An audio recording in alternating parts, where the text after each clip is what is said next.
வந்து அதிகமான vitamin B complex நிறைஞ்சது. ஆனால் அதே சமயம் இந்த தேனை வந்து நம்ம சூடுபடுத்திட்டோம் அப்படின்னம்னா, நிறைய பேர் வந்து வெயிட் குறையிறதுக்காக சுடு தண்ணியில் வந்து தேன் கலந்து சாப்பிட்றது பழக்கமாக இருக்குது. அது இந்த விட்டமின் பி காம்ப்ளெக்ஸ் நீரில் கரையக்கூடிய வைட்டமின். நீர் குறைவாக இருந்துச்சுன்னா, வணக்கம், ஆனைக்கு ஒரு காலம் வந்தால் பூனைக்கு ஒரு காலம் வரும்னு சொல்லிட்டு ஒரு பழமொழி சொல்லுவாங்க.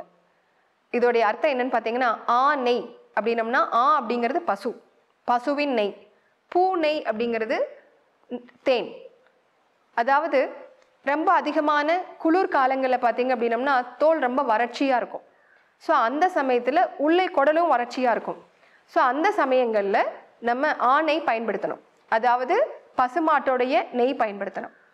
ஆனால் இதே வெயில் காலத்தில் பார்த்தீங்க அப்படின்னம்னா உடம்பு ரொம்ப வறட்சியாகி உள்ளுக்குள்ளே குடலும் வறண்டு போய் டீஹைட்ரேஷன் அப்படின்னு சொல்லுவோம். அந்த டீஹைட்ரேஷன்னால் நிறைய பேர்த்துக்கு வந்து வாயில் வந்து புண்ணாகிறது, கொப்பளங்கள் வர்றது, இந்த மாதிரி பிரச்சனைகள் ஏற்படும்.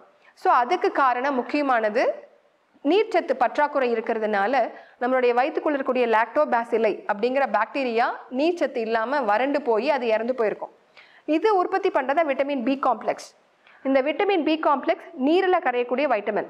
நீர் குறைவாக இருந்துச்சுன்னா வைட்டமினும் இல்லாமல் போயிடும், அதை உற்பத்தி பண்ணக்கூடிய லாக்டோபாசிலையும் இல்லாமல் போயிடும். இதையே ஈடுகட்டக்கூடிய சக்தி தேனுக்கு உண்டு. ஸோ இந்த தேன் நம்மளுடைய பூக்கள் மூலமாக நம்மளுடைய ஒவ்வொரு தேனீக்களும் அதை உறிஞ்சி தேன் கூட்டில் வச்சு அதுக்கப்புறமா கலெக்ட் ஆகி வரக்கூடியது. இந்த தேன் வந்து அதிகமான விட்டமின் பி காம்ப்ளெக்ஸ் நிறைஞ்சது. ஆனால் அதே சமயம் இந்த தேனை வந்து நம்ம சூடுபடுத்திட்டோம் அப்படின்னம்னா அதில் இருக்கக்கூடிய நல்ல சத்துக்கள் விஷமாக மாறக்கூடிய தன்மை கொண்டதாக இருக்குது. நிறைய பேர் வந்து அதில் சத்து குறையுதுன்னு மட்டும் நினச்சிக்கிறோம், ஆனால் அது வந்து விஷத்தன்மையும் அடையக்கூடியது. அதனால் இந்த தேனை வந்து வெதுவெதுப்பான நீரில் கலக்கலாமே ஒழிய சூடான நீரில் கலக்கக்கூடாது. இன்றைக்கி நிறைய பேர் வந்து இனிப்புக்கு பதிலாக கருப்பட்டி, சர்க்கரை இதெல்லாம் பயன்படுத்துறதுக்கு பதிலாக தேன் சாப்பிட்டோம்னா, தேன் கலந்து அந்த இனிப்பை அதிகப்படுத்திட்டோம்னா நல்லதுன்னு நினச்சிட்டு தேன் கலந்து அந்த மாதிரி உணவுகளை, அதாவது அந்த பேட்டர் அந்த மாதிரி இதெல்லாம் கலந்துட்டு அதில் வந்து பேக் பண்ணுறாங்க அல்லது சமைக்கிறாங்க. இப்படி பண்ணுறதுனால அந்த உணவு விஷத்தன்மை அடையிறதுக்கு வாய்ப்பு இருக்குது. அதனால் எக்காரணத்து கொண்டும் தேன் கலந்துட்டு அதையே சூடுபடுத்தக்கூடாது. நீங்கள் சூடுபடுத்த வேண்டிய, உதாரணத்துக்கு வந்து நீங்கள் சாதாரணமாக லெமன் ஹனி வாட்டர், நிறைய பேர் வந்து வெயிட் குறையிறதுக்காக சுடு தண்ணியில் வந்து தேன் கலந்து சாப்பிட்றது பழக்கமாக இருக்குது. அது வெதுவெதுப்பான தண்ணியாக இருக்கலாமே ஒழிய அதிகமான கை பொறுக்க முடியாத சூடு இருக்கக்கூடாது. அதை முதல்ல கவனிச்சுக்கோங்க. அடுத்ததாக வந்து இந்த தேனை வந்து அப்படியே சாப்பிட்லாம். நம்ம சாதாரணமாக கையில் விட்டு நக்கி சாப்பிட்லாம். இந்த நக்கி சாப்பிட்ற பழக்கம் வந்து இன்றைக்கி ஏதோ அநாகரிகமாக நம்ம நினச்சிக்கிறோம். ஆனால் அந்த மாதிரி கையில் விட்டு நக்கி சாப்பிட்றப்போ நம்ம தொண்டையில் இருக்கக்கூடிய தைராய்டு கிளாண்டுக்கு ஆக்டிவேட் ஆகும், சலிவரி கிளாண்ட் ஆக்டிவேட் ஆகும். இதனால் வறட்சி குறையும். அதனால் தேன் பார்த்தீங்க அப்படின்னம்னா எப்பவுமே நம்ம ஸ்பூன்லேயோ அல்லது நம்ம இதுலேயோ எடுத்து சாப்பிட மாட்டோம். நம்ம கையில் விட்டு நக்கி சாப்பிட்றது ரொம்ப நல்லது. அதனால் இந்த தேன் வந்து அடுத்தது எந்த இதில் பாதுகாப்பு பண்ணணும், அதாவது வந்து நம்ம நிறைய பேர் வந்து இதில் பிளாஸ்டிக் பாட்டிலில் ஊற்றி வைக்கிறோம். அந்த பிளாஸ்டிக் பாட்டில் வந்து அதிகமாக வந்து ஹீட்டை வந்து டிரான்ஸ்மிட் பண்ணும். அதுவும் இல்லாமல் அந்த பாட்டில் இருக்கக்கூடிய பிளாஸ்டிக்கும் அதோட ரியாக்ட் பண்ணும். அதனால் கண்ணாடி பாட்டில்களை பயன்படுத்துறது பாதுகாப்பு பண்ணுற, அதை வந்து சேகரித்து வைக்கிறதுக்கு பயன்படுத்தலாம். இந்த மாதிரி தேனை வந்து சேகரித்து வச்சு சூடுபடுத்தாமல் அல்லது அளவான வெதுவெதுப்பான சூடில் பயன்படுத்தி இந்த தேனுடைய முழு நன்மையை பெறலாம். தேனை வந்து நம்ம உள்ளே சாப்பிட்றத பற்றி தெரிஞ்சிட்டோம். அதே மாதிரி தேனை வந்து வெளியிலையும் நம்ம பூச்சாவும் பூசலாம். நீங்கள் நிறைய பேர் கேள்விப்பட்டிருப்பீங்க, ஹனி ஃபேஷியல் அல்லது பாடி ரேப், இதெல்லாம் நம்ம கேள்விப்பட்டிருப்போம்.